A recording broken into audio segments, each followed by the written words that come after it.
ഞങ്ങൾക്കുള്ള സ്നേഹവന്ദനം ഈ സമയത്ത് ഞങ്ങൾ അറിയിക്കുകയാണ്. എന്റെ ബഹുമാന്യ സുഹൃത്ത് സുരേഷ് ബാബു നിങ്ങളെ അനുസ്മരിപ്പിച്ചതുപോലെ ഞങ്ങൾ ഈ കേരളത്തിന്റെ വിവിധ ഇടങ്ങളിലായി മുക്കിലും മൂലയിലും കവലകളിലും എല്ലാ ഇടങ്ങളിലും നടന്നുകൊണ്ട് കർത്താവായ യേശു ക്രിസ്തുവിനെ കുറിച്ചുള്ള നിസ്തുല്യമായ സ്നേഹത്തിന്റെ സന്ദേശം സുവിശേഷീകരിക്കുന്ന ഒരുപറ്റം ചെറുപ്പക്കാരായ സുവിശേഷ വേലക്കാരാണ്. ഞങ്ങളുടെ ആഗമന ലക്ഷ്യം ഏതെങ്കിലും മതത്തെക്കുറിച്ച് പ്രസംഗിക്കുകയല്ല, മതസംഹിതകളെയോ തത്വശാസ്ത്രങ്ങളെയോ കുറിച്ച് പറയുകയല്ല, വേറെ ഏതെങ്കിലും റിലീജിയനിലെ മതങ്ങളെ വിമർശിക്കുകയല്ല, മറ്റേതെങ്കിലും രാഷ്ട്രീയ ചിന്താഗതികൾ നിങ്ങളുടെ മുമ്പാകെ അവതരിപ്പിക്കുകയല്ല. ഞങ്ങളുടെ ആഗമനത്തിന്റെ ഏറ്റവും പ്രധാനപ്പെട്ട ലക്ഷ്യം എന്ന് പറയുന്നത് 2000 വർഷങ്ങൾക്ക് മുമ്പ് സ്വർഗത്തിന്റെ മഹിമകളെ വെടിഞ്ഞ് ഈ താണഭൂമിയിലേക്ക് വന്ന മനുഷ്യരായി ഒരു മനുഷ്യ ശിശുവായി യഹൂദിയിലെ ബേത്ലഹേമിൽ ഒരു കന്യക മറിയാമിൽ ജന്മം കൊണ്ട് 33 വയസ്സുവരെ ഈ ഭൂമിയിൽ ജീവിച്ചിരുന്ന താൻ ദൈവത്തിനെന്ന് അവകാശവാദം ഉന്നയിച്ചുകൊണ്ട് 33 തിരുവയസ്സിന്റെ അന്ത്യത്തിൽ മനുഷ്യവർഗത്തിന്റെ പാപത്തിന്റെ പരിഹാരത്തിനു വേണ്ടി കാൽവരിലെ കൊലക്കടത്തിലേക്ക് കയറി 2 കള്ളന്മാരുടെ നടുവിൽ ലോകം കണ്ടതിൽ ഏറ്റവും വലിയ കുറ്റവാളിയെ പോലെ ക്രൂശിതനായി അരിമത്യയിലെ യോസേഫിന്റെ കല്ലറയിൽ സംസ്കരിക്കപ്പെട്ട് 3-ാം ദിവസം ഉയർത്തെഴുന്നേറ്റ് ജീവിക്കുന്ന കർത്താവായ യേശു ക്രിസ്തുവിനെ പരിചയപ്പെടുത്തുവാനാണ്. ഞാനും നിങ്ങളും ഇന്ന് ജീവിക്കുന്നത് AD 2024 AD 2024 എന്ന് പറയുമ്പോൾ പെട്ടെന്ന് നമ്മുടെ മനസ്സിൽ ഓടിയെത്തുന്നത് ഈ പുതിയ ചരിത്രത്തിന്റെ ആരംഭത്തെക്കുറിച്ചാണ്. വിശ്വചരിത്രത്തെ BC എന്നും AD എന്നും 2 തുല്യ കഷങ്ങളായി കീറിമുറിച്ചുകൊണ്ട് ചരിത്രത്തിന്റെ മധ്യത്തിൽ ചരിത്രത്തിന്റെ നാഴികക്കല്ലായി നീണ്ടു നിവർന്നു നിൽക്കുന്ന പുരുഷ കേസരിയാണ് കർത്താവായ യേശു. ആ യേശു ക്രിസ്തുവിനെ ഒഴിച്ചു മാറ്റി നിർത്തിക്കൊണ്ട് വിശ്വചരിത്രം നമുക്ക് വിശ്വസ്തമായി ചമയ്ക്കുവാൻ ഒരിക്കലും സാധിക്കുകയില്ല. എന്താണ് യേശു ക്രിസ്തുവിന്റെ പ്രത്യേകത എന്ന് 1, 2, 3, 4 ഇങ്ങനെ വളരെ പരിമിതമായ വാക്കുകൾ വളരെ വേഗത്തിൽ ചുരുങ്ങിയ സമയം കൊണ്ട് നിങ്ങളുടെ മുമ്പ് പറഞ്ഞ് ഞങ്ങളുടെ പ്രസംഗം ഇവിടെ സംക്ഷേപിക്കുന്നതാണ്. 1, യേശു ക്രിസ്തു ഒരു ചരിത്ര പുരുഷനാണ്. നിങ്ങൾ പക്ഷേ ചോദിക്കുക, യേശു ക്രിസ്തു ചരിത്ര പുരുഷനാണെന്ന് ഞങ്ങൾക്കറിയത്തില്ലേ? അതുകൊണ്ടല്ലേ ഇവിടെ കാണുന്ന കപ്പേളകള്, കുരിശുതൊട്ടികള്, പള്ളികള്, പിന്നെ ആരാധനാലയങ്ങള് ഇതെല്ലാം യേശു ക്രിസ്തുവിന്റെ പേരിലല്ലേ ഉള്ളത്? അങ്ങനെയാണെങ്കിൽ യേശു ക്രിസ്തു ചരിത്ര പുരുഷനാണെന്നുള്ള കാര്യം ഞങ്ങൾക്ക് ഏതെങ്കിലും സംശയമുണ്ടോ? ഇല്ല. യേശു ക്രിസ്തുവിന്റെ ജീവചരിത്ര സാധുതയെ ചോദ്യം ചെയ്തിട്ടുള്ള നിരവധി ആളുകൾ കഴിഞ്ഞ കാലങ്ങളിൽ വിശ്വചരിത്രത്തിലുണ്ടായിരുന്നു. കാലത്തിന്റെ വിവിധ ദശകങ്ങളിൽ ഇരുന്നുകൊണ്ട് യേശു ക്രിസ്തുവിന്റെ ചരിത്ര സാധുതയെ നിരാകരിക്കുവാനും കർത്താവായ യേശു ക്രിസ്തു ചരിത്ര പുരുഷൻ എന്ന് പറയുവാനും തങ്ങളുടെ ഖണ്ഡനാദം ഉപയോഗിച്ച നിരവധി ആളുകൾ ഈ വിശ്വചരിത്രത്തിലുണ്ട്. എന്നാൽ അതിന്റെ മധ്യത്തിൽ കർത്താവായ യേശു ചരിത്രത്തിലെ പുരുഷനാണ് എന്ന് സ്ഥാപിക്കുക എന്നുള്ളത് ഞങ്ങളുടെ വിശ്വാസ പ്രഖ്യാപനവുമാണ്. അത് തെളിയിക്കുവാൻ വേണ്ടി ഞങ്ങൾ പറയുമ്പോൾ വളരെ വ്യക്തമായി ചൂണ്ടിക്കാണിക്കുന്ന ഒരു കാര്യമുണ്ട്. കർത്താവായ യേശു ക്രിസ്തു ലോകത്തിലേക്ക് വരുന്നതിന് മുമ്പ് ചരിത്രത്തിന്റെ ഭാഗമായി യേശു ക്രിസ്തു ചരിത്രത്തോട് ഇഴുകിച്ചതിന് മുമ്പ് യേശു ക്രിസ്തുവിന്റെ ലോകത്തിലേക്കുള്ള ആഗമനം, അവന്റെ ഈ ലോകത്തിലെ ജീവിതം, അവന്റെ പ്രവൃത്തി മണ്ഡലം, അവന്റെ ജീവിത ശൈലികൾ, അവന്റെ ആഗമന ഉദ്ദേശം, അവന്റെ മരണം, അവന്റെ അടക്കം, അവന്റെ പുനരുത്ഥാനം, അവന്റെ സ്വർഗാരോഹണം, ഇങ്ങനെ ചരിത്രത്തിൽ ഇടുകിച്ചേർന്ന എല്ലാ ചരിത്ര സത്യങ്ങളും യേശുക്രിസ്തു എന്ന വ്യക്തി പ്രഭാവത്തോട് ബന്ധത്തിൽ വളരെ വ്യക്തമായി മുൻകൂട്ടി വിശുദ്ധ ബൈബിളിൽ വായിച്ചിരുന്നു. 1985 കേന്ദ്രമന്ത്രിയായി കേന്ദ്രത്തിൽ ടെലികോം മിനിസ്റ്ററായി സേവനം ചെയ്ത രാജേഷ് പൈലറ്റ് എന്ന് പറയുന്ന ഒരു കേന്ദ്രമന്ത്രി നമുക്കുണ്ടായിരുന്നു. ഈ രാജേഷ് പൈലറ്റ് കേന്ദ്രത്തിലെ കോൺഗ്രസിന്റെ മന്ത്രിസഭയിലെ മികവുറ്റൊരു മന്ത്രിയായി ഇരിക്കുന്ന സമയത്ത് ഞാൻ വളരെ സ്നേഹിക്കുന്ന, ബഹുമാനിക്കുന്ന, എനിക്ക് ഏറ്റവും ഇഷ്ടമുള്ള നമ്മുടെ ബഹുമാനപ്പെട്ട EK നായനാരുടെ മന്ത്രിസഭയാണ് കേരളം ഭരിച്ചുകൊണ്ടിരിക്കുന്നത്. അപ്പൊ EK ഭരിച്ചുകൊണ്ടിരിക്കുന്ന ഈ സമയത്ത് കേന്ദ്രമന്ത്രിയായിരുന്ന രാജേഷ് പൈലറ്റ് കേരളത്തിലേക്ക് ക്യാബിനറ്റ് റാങ്കുള്ള ഒരു മന്ത്രി വരുമ്പോൾ അദ്ദേഹത്തിന് ആവശ്യമായ പോലീസ് സംരക്ഷണം നൽകുവാൻ സ്റ്റേറ്റ് ഗവൺമെന്റ് അദ്ദേഹത്തിന്റെ വരവ് സംബന്ധിച്ച് അറിയിക്കേണ്ടത് ആവശ്യമാണ്. പക്ഷെ എന്തുകൊണ്ടോ വേണ്ടത്ര നിലയിൽ ആഭ്യന്തര വകുപ്പിന് തക്കതായ സന്ദേശം കൈമാറാതെ ബഹുമാനപ്പെട്ട രാജേഷ് പൈലറ്റ് ഇവിടെ വന്നു കഴിഞ്ഞപ്പോൾ അദ്ദേഹത്തിന് പോലീസ് പ്രൊട്ടക്ഷനൊക്കെ വന്ന ശേഷം ഗവൺമെന്റ് കൊടുത്തെങ്കിലും താൻ പ്രതീക്ഷിച്ച നിലയിലുള്ള ഒരു പോലീസ് സന്നാഹം അദ്ദേഹത്തെ അകമ്പടി സേവിച്ചില്ല.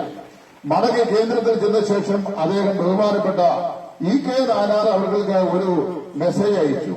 ക്യാബിനറ്റ് റാങ്കുള്ള ഒരു കേന്ദ്രമന്ത്രിയായ ഞാൻ കേരളത്തിൽ വന്നു കഴിഞ്ഞപ്പോൾ എനിക്ക് ആവശ്യമായ പോലീസ് സംരക്ഷണം തരാതെ പോയത് വളരെ തെറ്റായ കാര്യമായി പോയി. ഏത് കാര്യവും വളരെ തമാശയോടെ എങ്കിലും വളരെ ഗൗരവഭാവത്തോട് സംസാരിക്കുന്ന ബഹുമാനായ EK നായനാർ അതിന് മറുപടി പറഞ്ഞു. കേന്ദ്രമന്ത്രി രാജേഷ് പൈലറ്റ് അല്ല, പടച്ചവനാണെങ്കിലും പറഞ്ഞേച്ചു വേണം വരാൻ എന്ന് പറഞ്ഞു കഴിഞ്ഞാൽ ആടി ഊഴി നിബിഡമാകുന്ന ബ്രഹ്മാണ്ഡ കടാകത്തെ ഉണ്ടാകട്ടെ എന്ന് പറഞ്ഞ ഒറ്റ വാക്കുകൊണ്ട് ഉളവാക്കിയ ദൈവം തമ്പുരാൻ ഈ ഭൂമിയിലേക്ക് വരികയാണെന്ന് വന്നാലും പറഞ്ഞേച്ചു വേണം വരാൻ എന്നാണ് ഈ പറഞ്ഞതിന്റെ സാരം. നമ്മുടെ ഇടതുപക്ഷ നേതാക്കന്മാർ ഇടയ്ക്കിടയ്ക്ക് അവരുടെ നിയമസഭാ സമ്മേളനമൊക്കെ വേദപുസ്തകത്തിലെ വാക്യങ്ങളും ചരിത്രങ്ങളും ഒക്കെ ഉദ്ധരിക്കുന്നത് നമ്മളെല്ലാം കേട്ടിട്ടുണ്ട്. അപ്പൊ അതുകൊണ്ട് പ്രപഞ്ചത്തെ പടച്ച സാക്ഷാൽ സർവശക്തനായ ദൈവമാണ് ഈ ലോകത്തിലേക്ക് ഇറങ്ങി വരുന്നത് വന്നാലും അത് മുൻപുകൊണ്ട് പറഞ്ഞേച്ചു വന്നാൽ മാത്രമേ വേണ്ടത്ര ക്രമീകരണങ്ങൾ ചെയ്യാനായിട്ട് സാധിക്കുകയുള്ളൂ എന്നാണ് ബഹുമാനായ EK നായനാർ അവർക്ക് പറഞ്ഞതിന്റെ സാരം.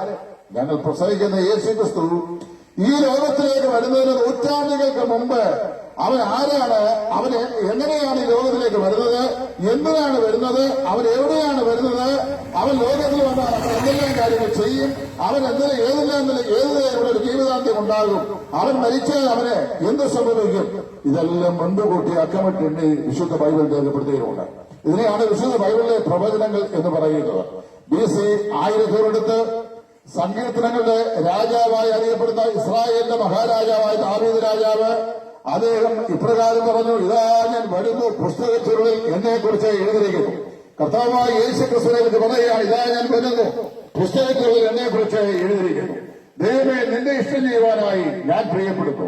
BC 740 അടുത്ത കാലഘട്ടം ഇസ്രായേലിന്റെ രാജവീതിയിൽ നെടുകയും കുറുകയും നടന്നുകൊണ്ട് പഴയ നിയമ കാലഘട്ടത്തിലെ അറിയപ്പെട്ട സുവിശേഷ പ്രവാചകനായി അറിയപ്പെട്ട യെശയ്യാ വിളിച്ചു പറഞ്ഞു, കന്യകഗർഭിണിയായി ഒരു മകനെ പ്രസവിക്കും എന്ന് പറഞ്ഞു കഴിഞ്ഞാൽ അവൻ കന്യകാസുരനായി ഈ ലോകത്തിൽ ജനിക്കുമെന്നാണ്.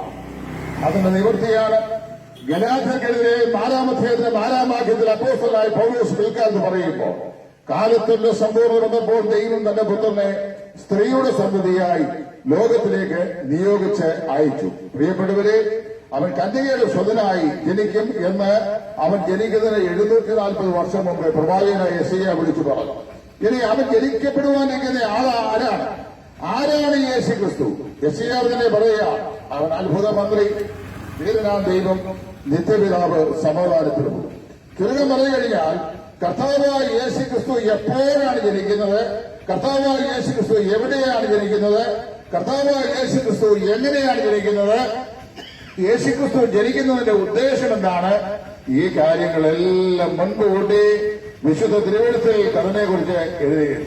അതുകൊണ്ടാണ് ക്രൈസ്തവ വിശ്വാസത്തിന്റെ കരുത്തുറ്റ വിരോധിയായിരുന്ന തർസോസിലെ തലമൂത്ത കാർന്നവരായിരുന്ന ശൗൽ എന്ന് പറയുന്ന മനുഷ്യൻ ദമസ്കോസിന്റെ പടിവാങ്ങി വെച്ച് താൻ ആരെ ഉപദ്രവിച്ചു ആ കർത്താവായ യേശുക്രിസ്തു പട്ടാപ്പകൽ 12 മണിക്ക് ഉദയസൂര്യൻ ഉദിച്ച് തലയ്ക്ക് വീട് നിൽക്കുന്ന സമയത്ത് ക്രിസ്ത്യാനികളെ വെട്ടി കൊലപ്പെടുത്തുവാൻ അവരെ പിടിച്ചു കെട്ടി യെരൂശലേമിലേക്ക് കൊണ്ടുവന്ന മഹാപുരോഹിത വർഗത്തിന്റെ മുമ്പാകെ നിർത്തി അവരെ വിസ്തരിച്ച് കൊലക്കുറ്റത്തിന് ഏൽപ്പിച്ചു കൊടുക്കുവാൻ അദ്ദേഹം സംഘവും കൂടി ദമസ്കോസ് എന്ന് പറയുന്ന ആ ഗേറ്റിന്റെ വാതിലേക്ക് ചെല്ലുമ്പോൾ ഇതാ യേശുക്രിസ്തു അവന് പ്രത്യക്ഷനായി. നീ ആരാകുന്നു കർത്താവേ, ശൗലേ ശൗലേ എന്നെ വിളിക്കുമ്പോൾ നീ ആരാകുന്നു കർത്താവേ എന്ന് ചോദിച്ചപ്പോൾ, നീ ഉപദ്രവിക്കുന്ന നസ്രയനായ യേശുവാകുന്നു ഞാൻ എന്ന് പറഞ്ഞു. അവിടെ വെച്ച് ക്രൈസ്തവ വിശ്വാസത്തിന്റെ ഏറ്റവും കരുത്തുറ്റ ശത്രുവായിരുന്ന ശൗല് മാനസാന്തരപ്പെട്ട് പരിവർത്തന വിധേയനായി അദ്ദേഹം മികവുറ്റ ഒരു ക്രിസ്തീയ വിശ്വാസിയായി മാറി. ആ ശൗല് പിന്നീട് പൗലോസായി. അദ്ദേഹം പറയുക, നമ്മുടെ കർത്താവായ യേശുക്രിസ്തു തിരുവചനം പ്രകാരം ജനിച്ചു, കർത്താവായ യേശു തിരുവചനം പ്രകാരം മരിച്ചു, കർത്താവായ യേശു തിരുവചനം പ്രകാരം ഉയർത്തെഴുന്നേറ്റു, തിരുവചനം പ്രകാരം ജനിച്ച്, തിരുവചനം പ്രകാരം ജീവിച്ച്, തിരുവചനം പ്രകാരം മരിച്ച്, തിരുവചനം പ്രകാരം ഉയർത്തേറ്റ്, തിരുവചനം പ്രകാരം സ്വർഗത്തിലേക്ക് കടേറിപ്പോയ നമ്മുടെ വാഴ്ത്തപ്പെട്ട കർത്താവായ യേശു, ആ യേശുക്രിസ്തു വിശ്വചരിത്രത്തിലെ ചരിത്ര പുരുഷനാണ്. അവിടുന്ന് ലോകചരിത്രത്തെ രണ്ടായി കീറിപ്പറിച്ചിരിക്കുകയാണ്. നിങ്ങളൊരു ക്രൈസ്തവനോ ഒരു ക്രൈസ്തവനോ, നിങ്ങളൊരു വിശ്വാസിയോ ഒരു അവിശ്വാസിയോ, നിങ്ങൾ ആര് തന്നെ ആയിക്കോട്ടെ, നിങ്ങൾ ജീവിക്കുന്ന AD 2024 എന്താണ് സൂചിപ്പിക്കുന്നത്? In the year of our lord, നമ്മുടെ കർത്താവായ യേശു ക്രിസ്തുവിന്റെ സമത്സരം എന്ന് പറഞ്ഞു കഴിഞ്ഞാൽ ലോക ചരിത്രത്തിന്റെ ആരംഭം തന്നെ നസ്രയനായ യേശുവിന്റെ ജന്മത്തോട് ബന്ധലാണ്, അവന്റെ ജീവിതത്തോട് ബന്ധലാണ്. പ്രിയപ്പെട്ടവരെ, ആ യേശു ക്രിസ്തു ഇവിടെ ലോകത്തിൽ ജീവിച്ചു. യേശു ക്രിസ്തു ലോകത്തിൽ ജനിച്ചതുകൊണ്ടും ചരിത്രപുരുഷനായി തീർന്നതുകൊണ്ടും എന്തെങ്കിലും വിശേഷങ്ങൾ ഞങ്ങൾക്കുണ്ടോ എന്ന് ചോദിച്ചു കഴിഞ്ഞാൽ അത് പറയാനാണ് അടുത്ത കാര്യം ഞാൻ പറയാൻ ആഗ്രഹിക്കുന്നത്. യേശു ക്രിസ്തു നിസ്തുല്യനായ ഒരു വ്യക്തിയായിരുന്നു എന്ന് പറഞ്ഞു കഴിഞ്ഞാൽ അവനെ തുല്യം ചെയ്യാൻ കഴിയുന്നത് അവനോട് മാത്രം, മറ്റാരോടും അവനെ തുല്യം ചെയ്യുവാൻ കഴിയുകയില്ല. നിങ്ങൾക്കറിയാമോ, ഒരിക്കലും അവനൊരു യൂണിവേഴ്സിറ്റി കോളേജ് സ്ഥാപിച്ചിട്ടില്ല. പക്ഷെ അവന്റെ പാഠശാലയിൽ പഠിച്ചിറങ്ങിയ ആളുകൾ ലോകത്തിന്റെ 5 വൻകരകളിൽ ഇന്ന് വരെ സ്ഥാപിക്കപ്പെട്ടിട്ടുള്ള ഈ സ്ഥാപിക്കപ്പെടാൻ പോകുന്ന എല്ലാ സർവകലാശാലകളിലും എക്കാലത്തും പഠിച്ചിറക്കുന്ന സകല സമ്പന്നരായ വിദ്യാർത്ഥികളെക്കാളും ശ്രേഷ്ഠന്മാരായ ആളുകളാണ്. അവരൊരിക്കലും ഒരു സൈന്യമുഖം ഉണ്ടായിരുന്നില്ല. സൈന്യമില്ലാതെ ലോകത്തോട് സ്നേഹം കൊണ്ട് പോരാടിയവനാണ് കർത്താവായ യേശു. കർത്താവായ യേശു ക്രിസ്തു ഒരു ഡോക്ടറായിരുന്നില്ല, എന്നാൽ അവന്റെ അടുക്കൽ വന്ന എല്ലാ ആളുകളെയും അവൻ സൗഖ്യമാക്കിയുമുണ്ട്. യേശു ക്രിസ്തു ഒരു തത്വശാസ്ത്രിയായിരുന്നില്ല, എന്നാൽ യേശു ക്രിസ്തു പറഞ്ഞ തത്വശാസ്ത്രത്തെ അതിജീവിക്കുന്ന ഒരു തത്വജ്ഞാനം ലോകത്തിൽ ആരും ഇതുവരെയും പറഞ്ഞിട്ടില്ല. പ്രാചീന ലോകത്തിന് ജന്മം നൽകിയ സംഭാവന ചെയ്ത മഹാനായ മസ്തിഷ്കമലൻ സോക്രട്ടീസ്, അദ്ദേഹത്തിന്റെ ശിഷ്യനായ അരിസ്റ്റോട്ടില്, പ്ലിനി, പ്ലേറ്റോ, ഇന്ത്യയിലെ ബാദരായൻ, എത്രയെത്ര താത്വിക വങ്കാചാര്യന്മാരെ ലോകത്തിന് സംഭാവന ചെയ്ത ഒരു വിശ്വത്തിലാണ് ജാഗ്രതകൾ ജീവിക്കുന്നത്. എന്നാൽ നിങ്ങൾക്കറിയാമോ, ഇന്ത്യയുടെ പ്രസിഡന്റായിരുന്ന ഡോക്ടർ സർവേപ്പള്ളി രാധാകൃഷ്ണൻ, അദ്ദേഹമാണ് ഭാരതീയ മതസംഗ്രഹം പറയുന്ന വിസ്തൃതമായ ഗ്രന്ഥം എഴുതിയിട്ടുള്ളത്. ഭാരതീയ മതസംഗ്രഹത്തിന്റെ ഉപജ്ഞാതാവായിരുന്ന ഡോക്ടർ സർവേപ്പള്ളി രാധാകൃഷ്ണൻ അദ്ദേഹം ഇപ്രകാരം പ്രഖ്യാപിക്കുകയുണ്ടായി: വിശ്വചരിത്രത്തിൽ ഇന്ന് വരെ ജനിച്ച് ജീവിച്ചിട്ടുള്ള എല്ലാ തത്വചിന്തകന്മാരെയും അവരുടെ തത്വചിന്തകളെയും അതിജീവിക്കുന്ന തത്വശാസ്ത്രം ലോകത്തിന് സംഭാവന ചെയ്ത ലോകൈക ഗുരുവായിരുന്നു കർത്താവായ യേശു ക്രിസ്തു. അദ്ദേഹം പറഞ്ഞു, മത്തായിയുടെ സുവിശേഷം 5, 6, 7 അധ്യായങ്ങൾ യേശു ക്രിസ്തു പറഞ്ഞ തത്വചിന്തയാണ് അത് ലോകത്തിലെ ഏറ്റവും ശ്രേഷ്ഠമായ ഒന്നാണ്. പ്രിയപ്പെട്ടവരെ, ഞാൻ ഓർപ്പിക്കട്ടെ, യേശു ക്രിസ്തു ഈ ലോകത്തിൽ നിസ്തുല്യ പ്രഭാവാനായി ജനിച്ച് ജീവിച്ച വ്യക്തിയാണ്. അവനെ മറ്റാരോടും തുല്യം ചെയ്യുവാൻ നമുക്ക് സാധിക്കുകയില്ല. യേശു ക്രിസ്തുവിന് സമാനം യേശു ക്രിസ്തു മാത്രം. 3, യേശു ക്രിസ്തുവിന്റെ അവകാശവാദങ്ങൾ. യേശു ക്രിസ്തുവിന്റെ അവകാശവാദങ്ങളായി വിശുദ്ധ ബൈബിൾ 7 അവകാശവാദങ്ങൾ പറഞ്ഞിട്ടുണ്ട്. അതെല്ലാം ഈ പരിമിതമായ വാക്കിൽ സൂചിപ്പിക്കുവാൻ ഞാൻ ആഗ്രഹിക്കുന്നില്ല. യേശു പറഞ്ഞു, ഞാൻ വാതിലാകും, എന്നിൽ വിശ്വസിക്കുന്നവൻ അകത്ത് വരികയും പുറത്തു പോവുകയും മേച്ചിൽ കണ്ടെത്തുകയും ചെയ്യും. എന്താണ് ഈ പറയുന്ന വാതിൽ? രക്ഷയുടെ ഏക വാതിൽ കർത്താവായ യേശു. മാനവകുലത്തിന്റെ ആത്മരക്ഷയ്ക്കുള്ള ഏക മാർഗം, മോക്ഷമാർഗം കർത്താവായ യേശു. ലോകത്തിന്റെ പാപത്തിന്റെ പരിഹാരത്തിനുള്ള ഏക മോക്ഷമാർഗം കർത്താവായ യേശു.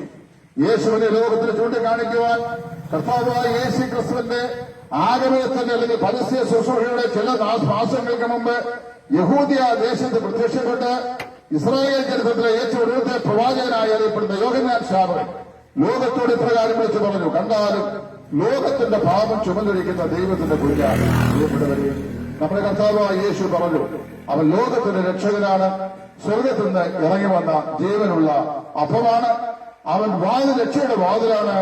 അവൻ പറഞ്ഞു, ഞാൻ വഴിയാണ്, ഞാൻ സത്യമാണ്, ഞാൻ ജീവനാണ്, ഞാൻ തന്നെ പുനരുത്ഥാനമാണ് എന്ന് പറഞ്ഞു കഴിഞ്ഞാൽ ലോകത്തിലെ ഒരു മത നേതാവും ഇന്ന് വരെ തങ്ങൾ ഈ പറയപ്പെട്ട നിലയിലുള്ള മൂല്യാധിഷ്ഠിതമായ അവകാശവാദങ്ങൾ ലോകത്തോട് പ്രഖ്യാപിച്ചിട്ടില്ല.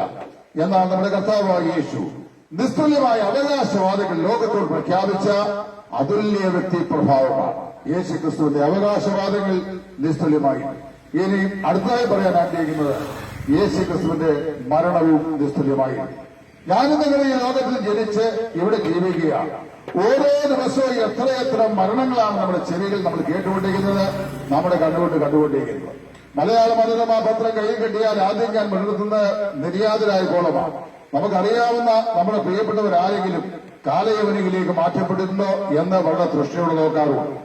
ഈ കോവിഡ് വാക്സിൻ എടുത്ത ശേഷം നമ്മുടെ ഈ രാജ്യത്തെല്ലാം ലോകം മുഴുവനുള്ള പ്രതിഭാസമുണ്ട്. അനേക ആളുകൾ അകാലത്തിൽ തന്നെ പെട്ടെന്ന് അറ്റാക്ക് ആയിട്ട് മരിക്കുകയാണ്. സഡൻ അറ്റാക്ക് ഇതൊക്കെ വന്ന് മരിക്കുകയാണ്. സെറിബ്രൽ ഹെമറേജ് ഉണ്ടായി മരിക്കുകയാണ്. എന്താ അതിന്റെ കാരണമെന്ന് നമുക്കറിയാൻ വയ്യ. ഒരുപാട് യുവാക്കന്മാര് സമയത്തിന് മുമ്പ് തന്നെ കടന്നു പോകുന്നു. എത്രയോ ആളുകൾ മരിച്ചു പോകുന്നു. മരണം ഒരു പ്രാപഞ്ചിക സത്യമാണ്, ഒരു പ്രതിഭാസമാണ്. ഇഷ്ടമുണ്ടെങ്കിലും ഇല്ലെങ്കിലും ഒരിക്കൽ ഞാൻ നിങ്ങൾ മരിച്ചേ മതിയാവൂ. മരണം നമ്മെ കാത്തിരിക്കുന്ന ഒരു അതിഥിയാണ്. അത് ഏത് സമയത്തും നമ്മുടെ ജീവിതത്തെ അത് കടന്നു പിടിക്കാം. മരണത്തിന്റെ തണുത്ത് വിറഞ്ഞ കരാള ഹസ്തങ്ങൾ നമ്മെ മുറുകെ പിടിക്കുന്ന സമയത്ത് ഇവിടെ ഒന്നും പറയാൻ നമുക്ക് സാധിക്കുകയില്ല. നാം ഇവിടെ വിട്ട് പോകേണ്ടായി വരും. ഒരു വസ്തുത മനസ്സിലാക്കിക്കൊള്ളുക, നമ്മളെല്ലാവരും ജനിച്ച് ജീവിക്കുന്നു. ഒരിക്കൽ പാപത്തിന്റെ ഫലമായി നാം മരിക്കും. എന്നാൽ നമ്മൾ ആർക്കും മരിക്കാൻ ലോകത്തിന് ഇഷ്ടമില്ല. എന്നാൽ ലോകത്തിൽ മരിക്കുക എന്ന ഏക ലക്ഷ്യത്തിലൂടെ ജനിച്ച ഒരു വ്യക്തിയേ ഉള്ളൂ. അത് നസ്രയനായ യേശുവാണ്. കർത്താവായ യേശു വന്നത് മനുഷ്യവർഗത്തിന്റെ പാപത്തിന്റെ പരിഹാരത്തിന് വേണ്ടി മരിക്കുവാൻ വേണ്ടിയാണ്. അവിടുന്ന് 30-ാമത്തെ വയസ്സിൽ പരസ്യശുശ്രൂഷ ആരംഭിച്ചു. 33 വയസ്സ് വരെ 3 വർഷക്കാലം മാത്രം പരിമിതമായ കാലഘട്ടത്തിന്റെ ഉള്ളിൽ തന്റെ 12 അടിമ ശിഷ്യന്മാരുമായി യഹൂദിയ, ഗലീല, ശമരിയ പ്രദേശങ്ങളിൽ പലസ്തീന്റെ ഭൂഭാഗം മുഴുവൻ അവിടുന്ന് ദൈവരാജ്യം പ്രസംഗിച്ചു. സുവിശേഷത്തിന്റെ സന്ദേശം ലോകത്തെ അറിയിച്ചു. ഏറ്റവും ഒടുവിലായി മനുഷ്യവർഗത്തിന്റെ പാപം തന്റെ ശരീരത്തിന്മേൽ ആവാഹിച്ചുകൊണ്ട്, ഏതെങ്കിലും ഒരു ഭാഗത്തിന്റെ അല്ല, ലോകത്തിലെ സകല മാനവജാതിയുടെയും പാപത്തിന്റെ ശിക്ഷയായ മരണത്തെ തന്റെ ശരീരത്തിൽ ആവഹിച്ചുകൊണ്ട് യേശു കാൽവല്ലെ ക്രൂശിലേക്ക് കയറിപ്പോയി. കുരിശിൽ 2 കള്ളന്മാരുടെ മധ്യത്തിൽ യേശു ക്രിസ്തു ക്രൂശിക്കപ്പെട്ടു. അവനെ മരിച്ചു. എന്റെ ദൈവമേ നീ എന്നെ കൈവിട്ടത് എന്ന് ഉറക്കം നിലവിളിച്ചുകൊണ്ട് കർത്താവായ യേശു പ്രാണനെ വിട്ടു. അവിടുന്ന് മരിച്ചു. എന്നാൽ അരിമത്യയിലെ യോസേഫ് എന്ന് പറയുന്ന പ്രശസ്തനായ മന്ത്രിയുടെ തനിക്ക് വേണ്ടി വെട്ടിയുണ്ടാക്കിയ കല്ലറയിൽ യേശുവിന്റെ ഭൗമശരീരം സംസ്കരിച്ചു.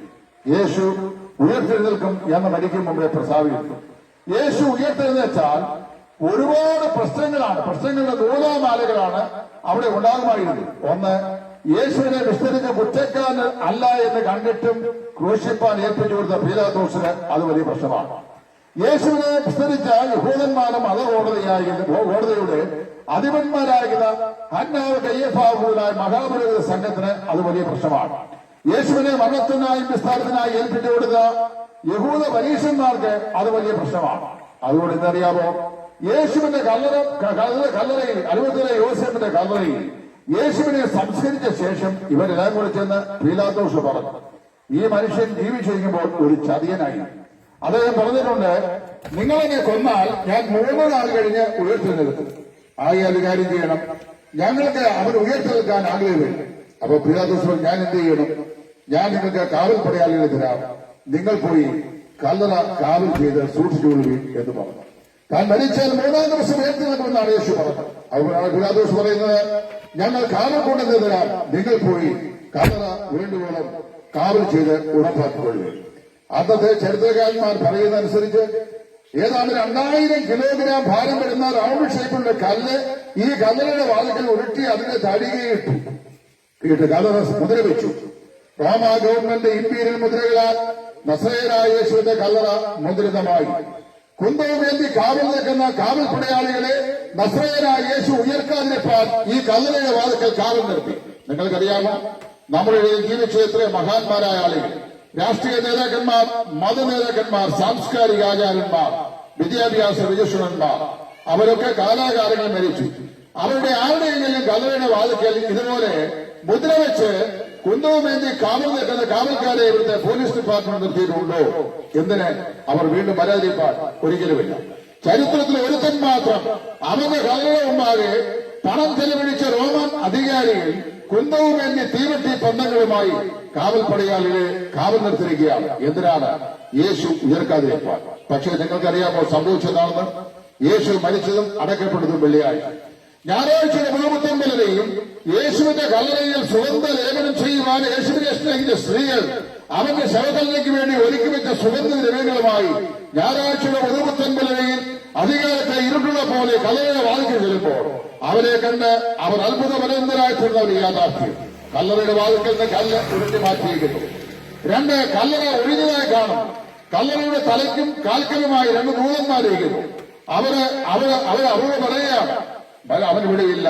അവൻ മരിച്ചതിൽ നിന്ന് ആദ്യനായി ഉയർത്തെഴുന്നേൽക്കുന്നു. പ്രിയപ്പെട്ടവരെ, റോമാ ഗവൺമെന്റിന്റെ അധികാരത്തിന് മുദ്രയെ ഭേദിച്ചുകൊണ്ട് കല്ലറയ്ക്ക് കാവൽപ്പടയാളികളെ നിദ്രയിൽ അമർത്തിക്കൊണ്ട് വിശ്വചരിത്രത്തിൽ ആദ്യനായി ഒരുത്തിന് ഉയർത്തെഴുന്നേറ്റ് ജീവിക്കുന്നുവെങ്കിൽ ഞങ്ങൾ പ്രസംഗിക്കുന്ന നസറേയനായ യേശുവാണ്. മരണത്തിന് അവനെ കീഴ്പ്പെടുത്തുവാൻ ഒരിക്കലും കഴിഞ്ഞില്ല. അതുകൊണ്ടാണ് ഒരു പാട്ടുകാരൻ പ്രകാരം പറഞ്ഞിട്ടുണ്ട്, ഉലകമഹാന്മാരകലിന് ഒരുപോലെ ഉറങ്ങുന്ന കല്ലറയിൽ ഞങ്ങൾ ഉന്നതൻ യേശു മഹേശ്വരൻ മാത്രം ഉയരത്തിൽ വാണിടുന്നു. ഗീതം ജയ ഗീതം പാടുവിൻ സോദരരെ. പ്രിയപ്പെട്ടവരെ, നസറേയനായ യേശുവിനെ കല്ലറയിൽ അടക്കി വയ്ക്കുവാൻ മരണത്തിന് കഴിഞ്ഞില്ല. മരണത്തെ തന്റെ മരണത്താൽ സദാകാലത്തേക്കും തോൽപ്പിച്ചുകൊണ്ട് അരിമത്തിലെ യോസേഫിന്റെ കല്ലറയിൽ നിന്ന് നസറേയനായ യേശു ഉയർത്തെഴുന്നേറ്റു.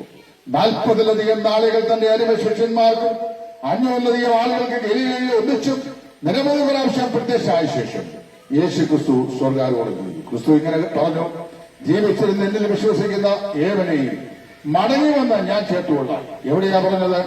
വിശുദ്ധ യോഹന്നാന്റെ സുവിശേഷം 14-ാം അധ്യായത്തിന്റെ 1-ാം വാക്യം. ആ വാക്യത്തിൽ ഇങ്ങനെ വായിക്കുന്നു, നിങ്ങളുടെ ഹൃദയം കലങ്ങി പോകരുത്, ദൈവത്തിൽ വിശ്വസിക്കുകയും എന്നിലും വിശ്വസിക്കുകയും. എന്റെ പിതാവിന്റെ ഭവനത്തിൽ അനേക വാസസ്ഥലങ്ങളുണ്ട്. അതില്ലായിരുന്നെങ്കിൽ ഞാൻ ഇവിടെ പറയുമായിരുന്നു, ഞാൻ നിങ്ങൾക്ക് സ്ഥലമൊരുക്കുവാൻ പോകുന്നു.